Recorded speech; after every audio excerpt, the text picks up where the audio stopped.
सभी भाइयों को जय हिंद। क्या हाल है आप सभी के। मैं शुभम शर्मा पेश हूँ आपके सामने लेकर आज का लेक्चर नंबर 3।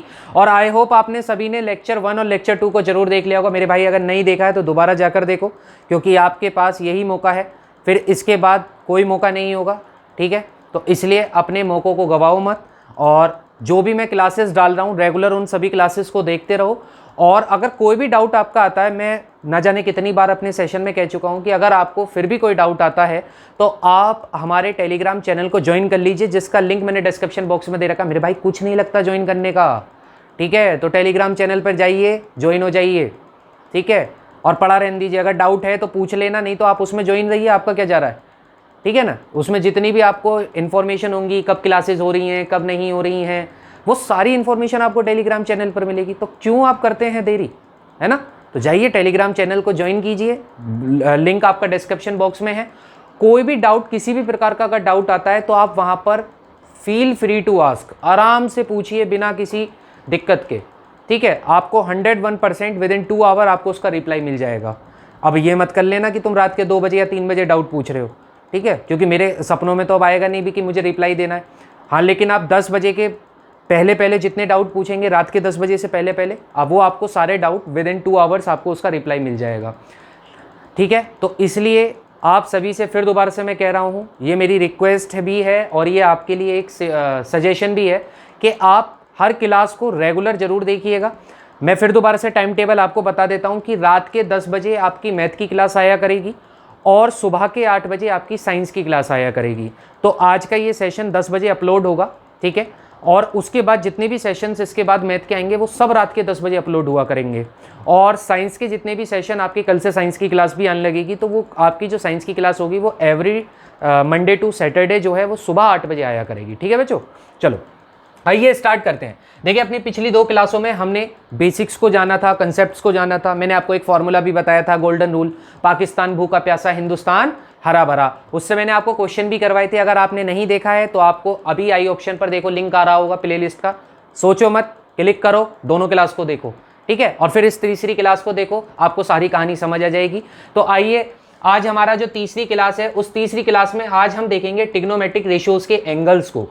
तो यहाँ पर मैंने एंगल्स लिखे हुए हैं, ठीक है। ये मेरे 6 रेशियोज हैं जिनके बारे में मैं ऑलरेडी आपसे डिस्कस कर चुका हूँ। Sine A, cos A, tan A, cosec A, sec A, cot A. मैंने आपको बताया था साइन का रिवर्स कौन होता है, कोसेक। साइन का रिवर्स कौन होता है, कोसेक। कोसेक का रिवर्स कौन होता है, साइन, ठीक है। ऐसी कोस का रिवर्स कौन होता है, सेक। सेक का रिवर्स कौन होता है, कॉस। टेन का रिवर्स कौन होता है, कॉट। कॉट का रिवर्स कौन होता है, टेन। भाई बहुत बढ़िया, आप 6 के 6 रेशियोज को समझ चुके हैं। मेरे साथ फिर दोबारा दोहराएंगे, साइन कॉस टेन। बोलिए, साइन कॉस टेन। बोलिए, साइन कॉस टेन। साइन का रिवर्स कोसेक, कॉस का रिवर्स सेक, टेन का रिवर्स कॉट। अगर आपको ये 6 रेशियोज याद हैं तो मेरे भाई अब चैप्टर में कुछ बचा थोड़ी है।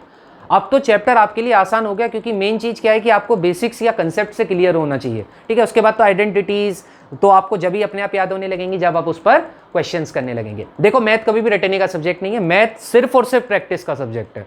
अगर आप प्रैक्टिस करेंगे तो मैं गारंटी आपसे कहता हूं कि आपका 1 नंबर मैथ में नहीं कटेगा। एकमात्र ऐसा सब्जेक्ट है जिसमें आपका 1 भी नंबर नहीं कट सकता, अगर आपकी टिप्स पर आपके हर एक क्वेश्चन निकला हुआ है, हर तरह का क्वेश्चन निकला हुआ है, ठीक है। तो इसलिए मैथ अपने आप में एक बहुत इंटरेस्टिंग सब्जेक्ट है। और इसलिए ज़्यादातर जो बच्चे होते हैं उन्हें ये मैथ सब्जेक्ट पसंद होता है, क्योंकि जब आप इसके क्वेश्चंस निकालते हैं तो एक अलग से आपको खुशी होती है जब आपके आंसर सही आने लगते हैं। गलत आने पर थोड़ा सा फ्रस्ट्रेशन होता है, पर आपको फ्रस्ट्रेशन नहीं लेना है। आपको टेलीग्राम चैनल पर अपने डाउट को पूछना है और तुरंत आपका फ्रस्ट्रेशन दूर। किसी भी प्रकार की कोई भी आपको फ्रस्ट्रेशन या आपको भी लगता है कि स्ट्रेस हो रहा है या कुछ भी हो रहा है तो आप वहाँ पर पूछ सकते हैं, ठीक है। केवल और केवल मैं सब्जेक्ट से लेकर गाइड नहीं करता। अगर आपको कोई भी किसी भी प्रकार की प्रॉब्लम है, किसी भी प्रकार की मानसिक परेशानी, या आपको समझ नहीं आ रहा मैं कैसे करूं, मैं अपनी तैयारी कैसे करूं, टाइम टेबल कैसे बनाऊं, किस तरीके से मैं आगे चलूं, तो आप मुझसे पूछ सकते हैं, ठीक है, लेकिन टेलीग्राम चैनल पर। चलिए आइए तो अपनी क्लास को स्टार्ट करते हैं। तो आज हम 6 रेशियोज के, ट्रिग्नोमेट्रिक रेशियोज के एंगल्स को पढ़ने वाले हैं और इस पर ही क्वेश्चंस करने वाले हैं आज इसी क्लास में। क्लास अगर बड़ी हो जाए तो बिल्कुल घबराना मत, क्योंकि मैं आपको क्लास में बोर नहीं होने दूंगा, ठीक है। तो देखो, जैसे मैं आपको बात करूं तो आपको केवल और केवल इसमें सिर्फ और सिर्फ एक लाइन याद करनी है, ये वाली। हालांकि इसकी आपको बहुत सारी ट्रिक्स मिलेंगी यूट्यूब पे, लेकिन मैं आपको फिर बताऊं कि मैथ एक ऐसा सब्जेक्ट है जो केवल और केवल प्रैक्टिस मांगता है। तो आप रटिए मत किसी चीज़ को, सिर्फ समझिए। अगर आप किसी चीज़ को समझेंगे तो आपको वो चीज़ लंबे समय तक याद रहने वाली है। ठीक है, तो देखिए, तो जब हमें क्या याद करना है, हमें सिर्फ साइन के एंगल्स को याद करना है। और आप देखिएगा इन साइंस के एंगल को जैसे ही आप याद कर लेंगे, उसके बाद पूरी की पूरी टेबल आप खुद ही डिजाइन कर लेंगे।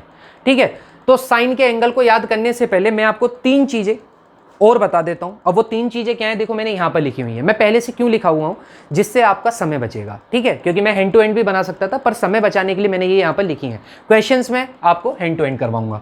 देखो, अगर कभी भी आपको 1/0 यानी कि कभी भी डिनोमिनेटर में 0 आ जाए, याद रखिएगा डिनोमिनेटर में कभी भी 0 आ जाए तो ऐसी वैल्यू को हमेशा हम नॉट डिफाइंड वैल्यू कहते हैं। कौन सी वैल्यू कहते हैं, नॉट डिफाइंड, यानी कि ऐसी वैल्यू जिसको डिफाइन नहीं किया जा सकता। उसके लिए हम इस तरीके का सिंबल इस्तेमाल करते हैं। तो 1/0 जहां भी आपको मिलेगा, ऐसी वैल्यू हमेशा नॉट डिफाइंड होगी। याद करने का तरीका क्या है, डिनोमिनेटर में 0 नॉट डिफाइंड, डिनोमिनेटर में 0 नॉट डिफाइंड। ठीक है, डिनोमिनेटर में 0 नॉट डिफाइंड। और फिर भी अगर किसी को नहीं पता कि डिनोमिनेटर क्या है, तो मैं चलो वो भी बता देता हूं। जो नीचे लिखा हुआ होता है वो डिनोमिनेटर, और जो ऊपर लिखा हुआ होता है वो न्यूमरेटर। फ्रैक्शन 2 ही चीजों से बनती है, न्यूमरेटर डिनोमिनेटर। न्यूमरेटर ऊपर वाला, डिनोमिनेटर नीचे वाला। ठीक है, तो डिनोमिनेटर अगर कभी भी 0 हुआ तो वैल्यू हमेशा नॉट डिफाइंड होगी। और अगर डिनोमिनेटर में 1 आया और न्यूमरेटर में 0, यानी कि अगर 0 न्यूमरेटर में आ गई तो आंसर 0 आ जाएगा, और 0 अगर डिनोमिनेटर में आ गई तो आंसर हमेशा नॉट डिफाइंड आ जाएगा। बस आप इतनी याद रखो बात, डिनोमिनेटर में 0 नॉट डिफाइंड, न्यूमरेटर में 0 0। ठीक है, न्यूमरेटर में 0 0, डिनोमिनेटर में 0 नॉट डिफाइंड। 2 बातें याद हो गई। तीसरी चीज सुन लो, टेन थीटा का एक फॉर्मूला और होता है। टेन थीटा वास्तविकता में रेशो होता है साइन और कोस रेशो का, यानी कि टेन थीटा का फॉर्मूला क्या हो सकता है, sign theta upon cos theta. क्या हो सकता है, sign theta upon cos theta. अब आप सोच रहे होंगे ऐसा कैसे हो गया। देखिए, जैसे कि आप सभी जानते हैं कि टेन थीटा का फॉर्मूला क्या होता है, परपेंडिकुलर अपॉन बेस। जिसको ये नहीं पता, देखो मैंने ये दूसरी क्लास में आपको और पहली और दूसरी क्लास में यही चीज समझाई थी कि पाकिस्तान भूखा प्यासा हिंदुस्तान हरा भरा, उस वाले फॉर्मूले से मैंने आपको ट्रिग्नोमेट्रिक रेशियोज की वैल्यू निकालनी समझाई थी। ठीक है, तो आप मेरी पिछली क्लास को देख सकते हैं, वहां पर मैंने इसका फॉर्मूला लिखा हुआ है, टेन थीटा कितना होता है, परपेंडिकुलर अपॉन बेस। अब जैसे आपको टेन थीटा बराबर मैंने sine theta upon cos theta दे रखा है। अब देखो कैसे दे रखा है, मैं क्या करता हूं कि मैं इन दोनों को डिवाइड कर देता हूं हाइपोटेनियस से। किससे डिवाइड कर देता हूं, हाइपोटेनियस से डिवाइड कर देता हूं। यानी कि न्यूमरेटर में भी मैंने हाइपोटेनियस से डिवाइड कर दिया और डिनोमिनेटर में भी मैंने हाइपोटेनियस से डिवाइड कर दिया। कोई फर्क नहीं भाई, जिससे आपने न्यूमरेटर में डिवाइड किया है उसी से अगर आप डिनोमिनेटर में डिवाइड कर दोगे तो पूरी फ्रैक्शन पे कोई फर्क हुआ नहीं। पूरी फ्रैक्शन कैसी रही, अब भी इक्विलिब्रियम में रही। भाई अगर आप h से h काट दोगे फिर दोबारा से वही फॉर्मूला रहेगा p अपॉन b। तो अगर आप न्यूमरेटर में कोई चीज चेंज कर रहे हो तो डिनोमिनेटर में अगर आप उतना ही सेम क्वांटिटी में चेंज कर दो तो पूरी फ्रैक्शन आपकी इक्विलिब्रियम में ही बनी रहती है। ठीक है, तो हमने क्या करा, दोनों फ्रैक्शंस को दोनों न्यूमरेटर और डिनोमिनेटर को किससे डिवाइड कर दिया, हाइपोटेनियस से डिवाइड कर दिया। अब देखो p अपॉन h फॉर्मूला याद करो, p अपॉन h किसका था, साइन थीटा का। किसका फॉर्मूला था, साइन थीटा का। और b अपॉन h किसका फॉर्मूला था, कॉस थीटा का। किसका फॉर्मूला था, कॉस थीटा का। तो इसका मतलब है टेन थीटा किसके बराबर होगा, sign theta upon cos theta के। फॉर्मूला याद रखोगे, टेन थीटा का फॉर्मूला क्या है, साइन अपॉन कॉस। मेरे साथ दोहराओ, टेन थीटा का फॉर्मूला क्या है, साइन अपॉन कॉस। और अगर tan theta sine upon cos है तो यार कोट थीटा, कोट थीटा क्या होगा, अरे मेरे भाई टेन थीटा का जस्ट उल्टा। अगर tan theta sine theta upon cos theta है तो कॉट थीटा क्या हो गया, कॉस अपॉन साइन।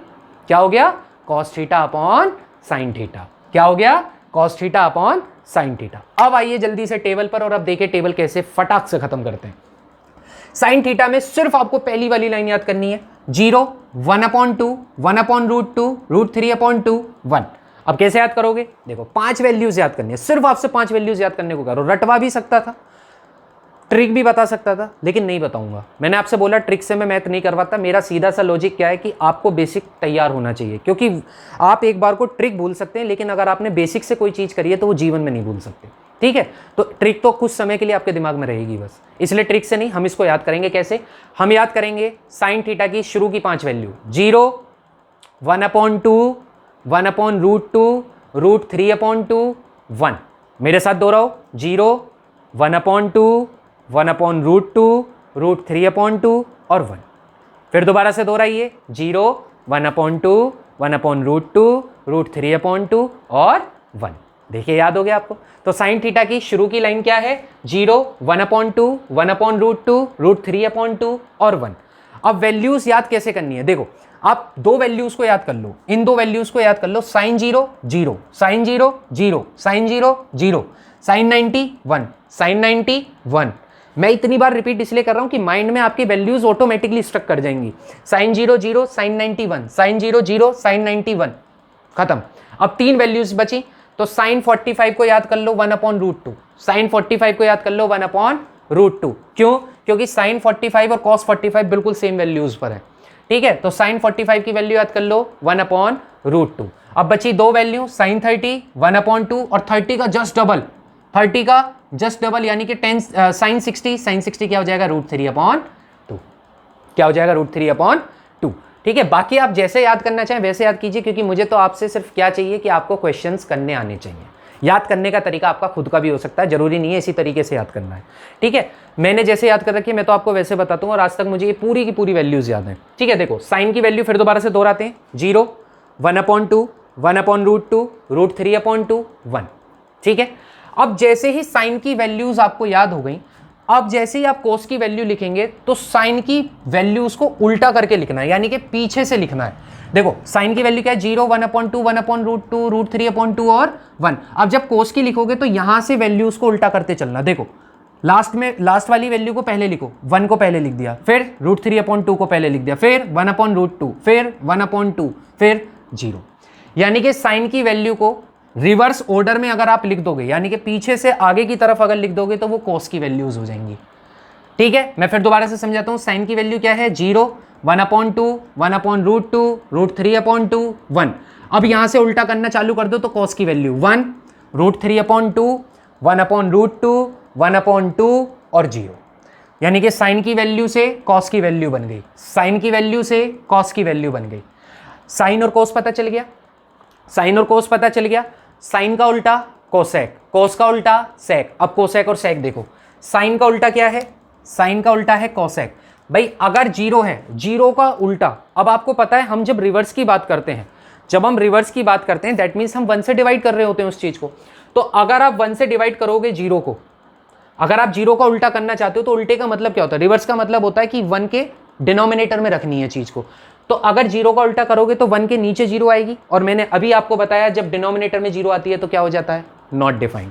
तो यानी कि 0 का उल्टा नॉट डिफाइंड, क्या याद करना है, 0 का उल्टा नॉट डिफाइंड, 1/2 का उल्टा 2, 1/√2 का उल्टा √2, √3/2 का उल्टा 2/√3। देखो जो डिनोमिनेटर है वो न्यूमरेटर बनेगा और जो न्यूमरेटर है वो डिनोमिनेटर बनेगा। यानी कि अगर साइन की जो भी वैल्यू आपको दे रखी है जस्ट उसका उल्टा क्या होगा, पूरा कोसेक। 1 का उल्टा 1 ही होता है, 1 का रिवर्स क्या होगा, 1 ही होगा, ठीक है। फिर दोबारा से देखो साइन की वैल्यू क्या है, 0, 0 का रिवर्स नॉट डिफाइंड, 1/2 का रिवर्स 2, 1/√2 का रिवर्स √2, √3/2 का रिवर्स 2/√3 और 1 का रिवर्स 1। साइन से कोसेक याद हो गया। अब कोस से सेक की वैल्यू को देखो, कोस से सेक की वैल्यू को देखो।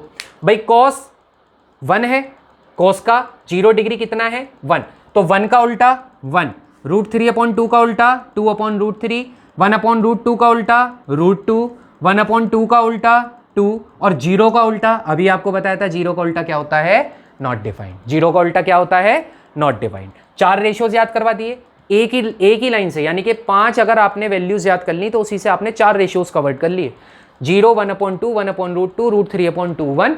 उधर से उल्टा लिखा तो कोस 1/1, √3/2, 1/√2, 1/2 और 0।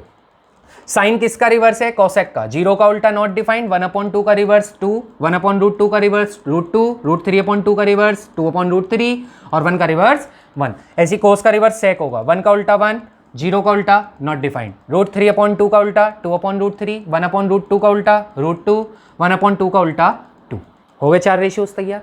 अब आ जाओ टेन थीटा पर। अब टेन थीटा के लिए अभी मैंने आपको बताया टेन थीटा क्या होता है, टेन थीटा रेशियो होता है साइन और कॉस का, यानी कि sine theta divide by cos theta give to the tan theta.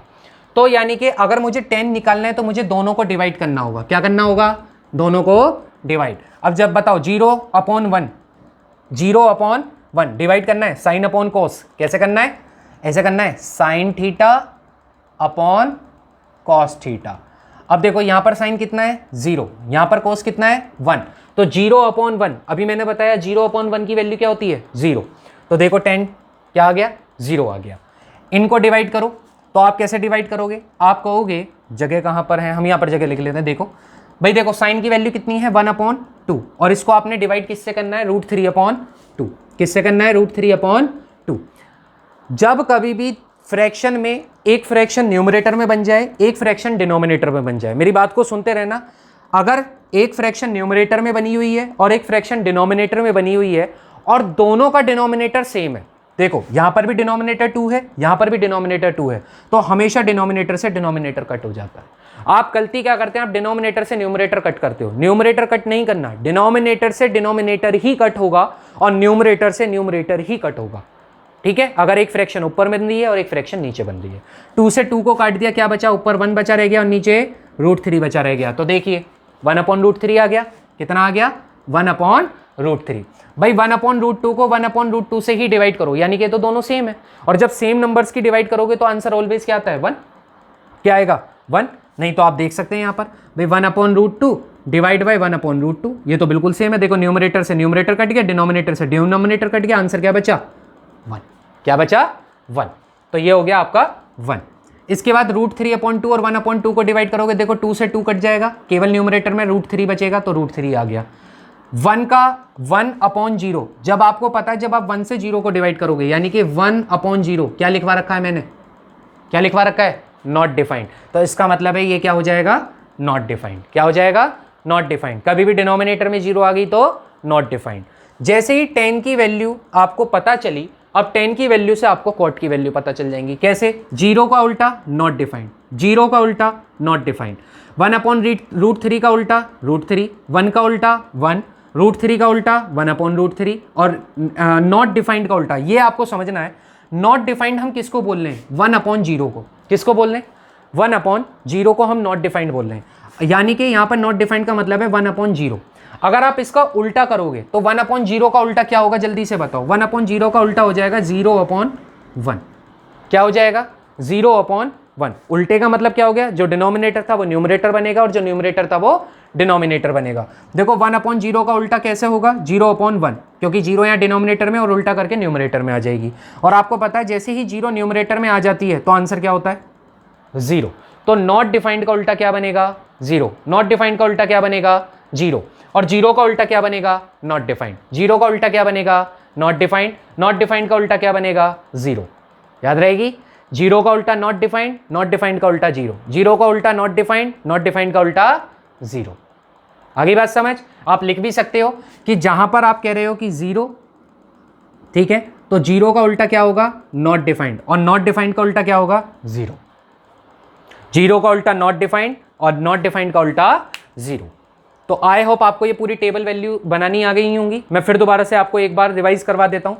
आपको 5 वैल्यू याद करनी है साइन की, पहली 0, दूसरी 1/2, तीसरी 1/√2, चौथी √3/2 और पांचवी 1।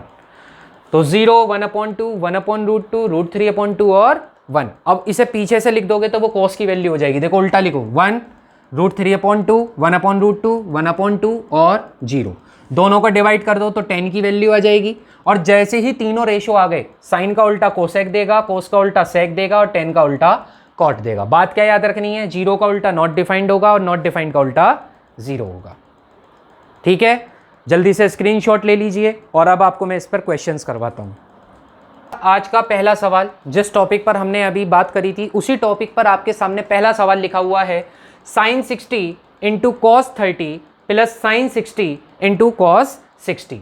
अब आपको अपनी टेबल से वैल्यू देखनी है, sin 60 की वैल्यू कितनी होती है √3/2, कितनी होती है √3/2, और cos 30 की वैल्यू कितनी होती है, इसकी भी वैल्यू √3/2 ही होती है। प्लस यहाँ ब्रैकेट बना दीजिए क्योंकि ब्रैकेट के अंदर 2 की मल्टीप्लाई कर दी है। अब sin 30 की वैल्यू कितनी होती है, आप कहेंगे 1/2, cos 60 की वैल्यू कितनी होती है, आप कहेंगे 1/2, कितनी होती है 1/2। ये कोई जादू नहीं है, आप सोच रहे हैं कि ये वैल्यू कहाँ से लिख दी, नहीं, जो आपने टेबल मैंने अभी आपको टेबल बनवाई है, जिसका आपने अभी एसएस लिया है, उसी की ये वहाँ से वैल्यूज़ को राइट डाउन किया गया है। sin 60 √3/2, cos 30 √3/2, sin 30 1/2, cos 60 1/2। दोनों के बीच में कोई भी साइन नहीं है, इसलिए मल्टीप्लाई का साइन होगा। किसका होगा? मल्टीप्लाई का साइन होगा। अब देखो, अब यहाँ पर एक बात आप याद रखना, अगर कभी भी सेम रूट की मल्टीप्लाई सेम रूट के साथ ही हो जाए, मैं फिर बता रहा हूँ, रूट की अंदर जो लिखा हुआ है अगर उसकी मल्टीप्लाई सेम रूट के साथ हो जाए तो हमेशा रूट हट जाता है। हमेशा क्या होता है? रूट हट जाता है। यानी कि अगर रूट ए की मल्टीप्लाई रूट ए में ही करोगे तो सिर्फ आंसर ए होगा। क्या होगा? ए होगा। अब जैसे यहाँ देखो, √3 की मल्टीप्लाई √3 में ही हो रही है, यानी कि ये भी √3 है, ये भी √3 है। जब इन दोनों की मल्टीप्लाई करोगे तो केवल आंसर 3 होगा। क्या होगा? 3 होगा। इस आइडेंटिटी को यहीं पर लिख लेना, जिससे आपको याद रहे कि सेम रूट की मल्टीप्लाई अगर सेम रूट में करोगे तो सिर्फ क्या होगा? रूट हट जाएगा। तो यानी कि √3 की मल्टीप्लाई √3 में करोगे तो क्या हो जाएगा? 3, और 2 2 जा क्या हो जाएगा? 4। ये बात तो सभी को पता है कि न्यूमरेटर की मल्टीप्लाई न्यूमरेटर से और डिनोमिनेटर की मल्टीप्लाई डिनोमिनेटर से होती है। प्लस, अब देखिए 1 की मल्टीप्लाई 1 में करोगे तो 1, और 2 की मल्टीप्लाई 2 में करोगे तो 4। कितना हो जाएगा? 4। भाई जब डिनोमिनेटर दोनों के सेम होते हैं तो एलसीएम वही होता है जो डिनोमिनेटर है। देखो, इसके नीचे भी 4 लिखा हुआ है, इसके नीचे भी 4 लिखा हुआ है, तो एलसीएम भी कितना होगा? 4 ही होगा। जब एलसीएम वही होता है जो डिनोमिनेटर लिखा हुआ है तो आपको सीधी सीधी ऊपर की वैल्यूज़ को डायरेक्ट उतार लेना है।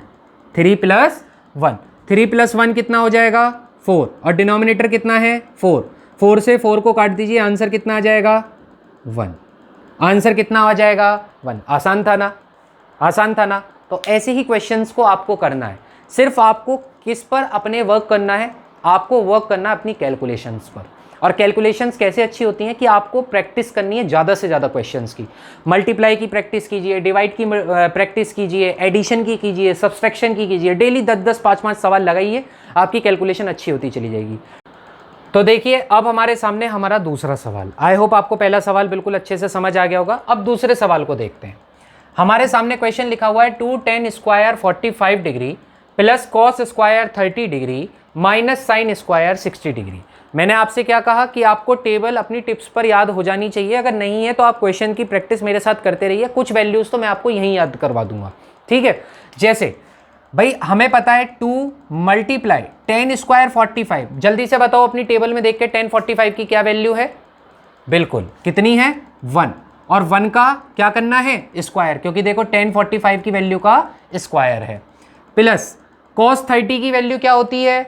cos 30 की वैल्यू क्या होती है? √3/2। कितनी होती है? √3/2। उसका क्या है? ये स्क्वायरिंग करनी है उसकी वैल्यू की।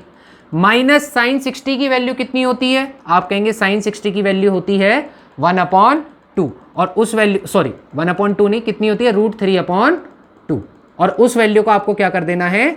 स्क्वायर कर देना है, ठीक है। क्योंकि यहाँ पर जितने भी रेशियोज लिखे हुए हैं उन सब की वैल्यूज का आपको क्या करना है? स्क्वायरिंग करनी है। भाई 1 का स्क्वायर 1 होता है, और 1 की मल्टीप्लाई 2 में करोगे तो 2। कितना हो जाएगा? 2 प्लस √3/2 का स्क्वायर। देखो अभी मैंने आपको बताया स्क्वायर का मतलब क्या होता है कि एक नंबर की उसी से ही मल्टीप्लाई कर दो। तो अभी मैंने आपको बताया अगर रूट की मल्टीप्लाई सेम रूट के साथ कर दोगे तो केवल और केवल क्या हटता है? रूट हट जाता है। यानी कि √3 की √3 में करोगे तो वैल्यू क्या होगी? 3। क्या होगी? √3 की √3 में मल्टीप्लाई 3 अपॉन 2 2 जा कितना हो जाएगा? 4। तो इसलिए √3/2 का स्क्वायर क्या होगा? 3/4। प्लस ऐसे ही माइनस ऐसे ही √3/2 का स्क्वायर क्या होगा? 3/4।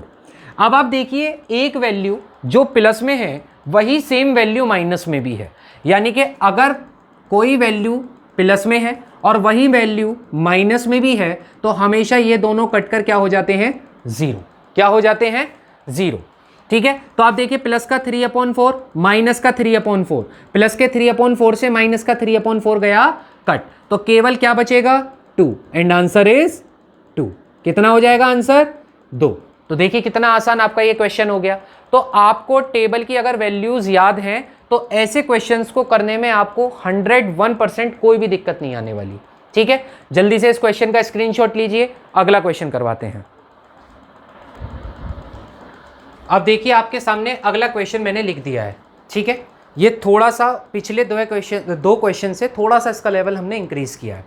देखिए सवाल है 5 cos square 60 degree plus 4 sec square 30 degree minus 10 square 45 degree upon sine square 30 plus cos square 30। आइए करते हैं। देखिए 5 मल्टीप्लाई, भाई cos 60 की वैल्यू याद कीजिए, मैंने cos 60 की वैल्यू क्या लिखवाई है 1/2। क्या लिखवाई है 1/2। तो 1/2 लिखा cos 60, इसका स्क्वायर है तो वैल्यू का भी क्या करना होगा स्क्वायर, प्लस 4 मल्टीप्लाई sec 30। अब आप sec 30 की वैल्यू को याद मत रखिए, आप रखिए cos 30 की वैल्यू को याद। भाई हमें पता है जो cos 30 होता है, हमें पता है जो cos 30 होता है इसकी वैल्यू होती है √3/2। तो जल्दी से बताओ sec 30 क्या होगा, जस्ट cos का उल्टा यानी कि 2/√3। क्या होगा 2/√3। तो sec 30 की वैल्यू होगी 2/√3 और इसका क्या कर दोगे स्क्वायर, माइनस 1045 की वैल्यू तो यहीं के यहीं याद कर लो कि 1045 की वैल्यू होती है 1 और इसका क्या कर देना है आपको square, upon sine square 30 plus cos square 30। हालांकि इसका वैल्यू नीचे 1 आएगा डिनोमिनेटर में, पर मैं आपको बताऊंगा कि मैंने इसको डायरेक्ट 1 कैसे बताया। जब हम आगे अभी कल आइडेंटिटीज को पढ़ेंगे तो वहां पर आपको मैं ये आइडेंटिटी बताऊंगा कि sine square theta plus cos square theta is always 1।